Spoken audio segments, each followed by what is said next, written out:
Right, so the Ram RHO is a giant truck. It is an absolute bro-dozer, and that's kind of the point.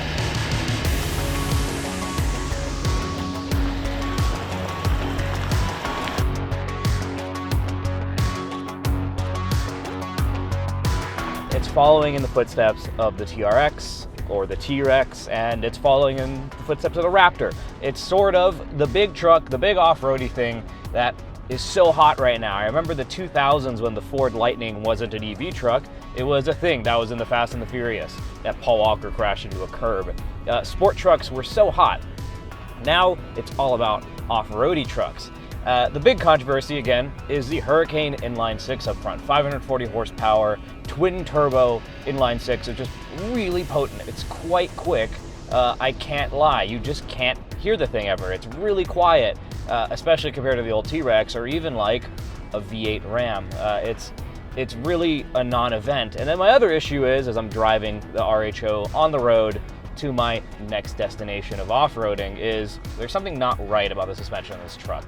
The front feels really underdamped, so it's really floaty around town and on the highway, so you kind of just always and never quite settles down, which isn't great. I'm not a big fan of that. And the handling is fine. I just don't remember this behavior in the TRX. The TRX actually was really well damped, really well controlled, and it was not an issue on that truck, and clearly this one is. I don't really know why that's the case, because they would have tuned it for everything, but it is a peculiar behavior. It makes it a very off-road feeling truck, and the steering is very like not direct, very not Ram. I think what I'll say is this drives least like a Ram of any Ram I've ever driven. It drives like a 2500. It's huge on the road. It's a big thing to park, but the tech is really nice. Everything is super intuitive. This new gen Ram screen with the extra bit at the top, because I own the 2021 Ram 1500. I'm used to the older, slightly smaller one with more physical controls. I think it's quite nice. The full LCD gauge cluster is really nice. Everything is great in here, and the TRX gets a big dirty shift lever versus the knob, which every other Ram gets. On the road, it doesn't have the edge that the T-Rex had. It feels less bro, it feels less crazy than the T-Rex.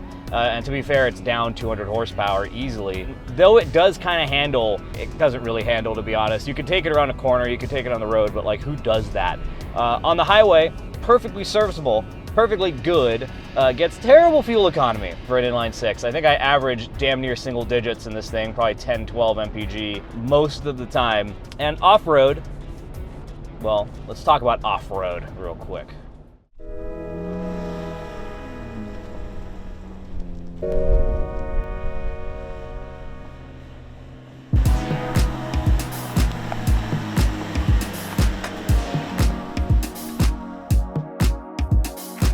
It off-roads okay.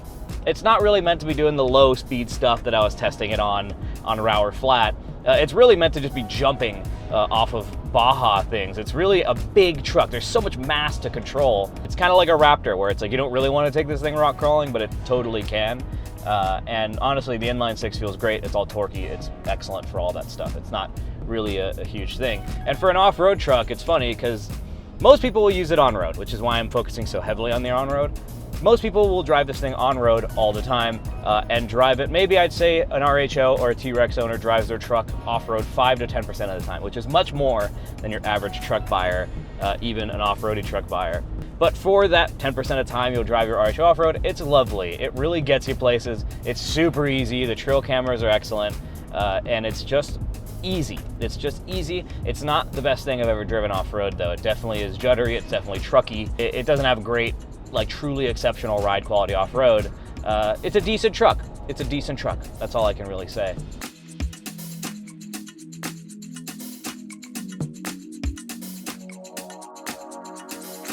The RHO is kind of this direction for Ram trucks where it's everyone lost the V8 because of emissions, because of things, and up until recently that was the case. In fact, they replaced the CEO and it's now Tim Kuniskis, who was the guy, the leader of fun at Dodge and at SRT and all that stuff. He was, you know, kind of a madman, always really gonzo marketing with it. It's just you and the demon and one simple effing goal.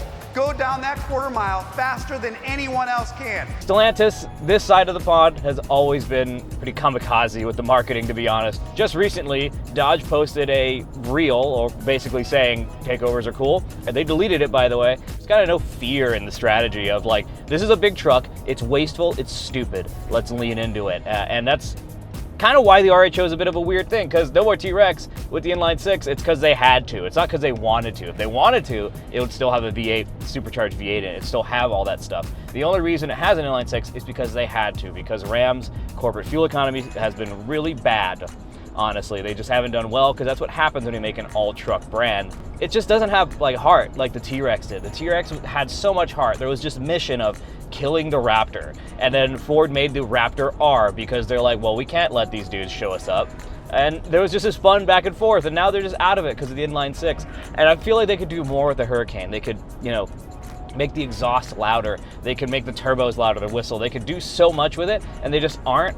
And I think that's indicative of the attitude the truck was made with. It was made with half a heart. They didn't want to make this thing. They didn't want to do an inline-six. They just wanted a big V8 in a truck. So therefore, it's a compromised thing. Nobody wakes up and's like, I want this truck with this inline-six. But people want for a T-Rex. That's the thing. It has to be aspirational. It has to be cool. And I just can't help but not think the RHO is aspirational. Anyways, enough yapping about the RHO. Let's close this video out and let's put this truck away. Ram RHO, a pretty great truck that's missing something, I think. The Hurricane inline-six is awesome. Lots of power, 540 horse, but it's a bit laggy, and you know what? It just isn't the V8. It doesn't have the same loudness, the same brashness. I feel like they could have done more with the exhaust or the intake to make it more of an experience. Right now, it's just kind of like a muted six-cylinder sounding thing. Like a Raptor sounds way sicker, even a Ranger Raptor. But it is insanely capable. It can climb up over anything, it could do anything. The suspension is pretty nice. I think the damping needs a little work. It's a little under-damped, but it's really a good truck. But for 84 grand, 86 grand, depending how you option it, I think people want an experience, and this is kind of lacking a little bit. It's just big, and it's just quiet, and it doesn't get that good of fuel economy, and honestly, like a normal Ram would just work better all the time for you. My advice is to wait for the TRX to come back, because I have a strong suspicion that it's going to. Because right now, RHO is pretty cool, but this ain't no T-Rex.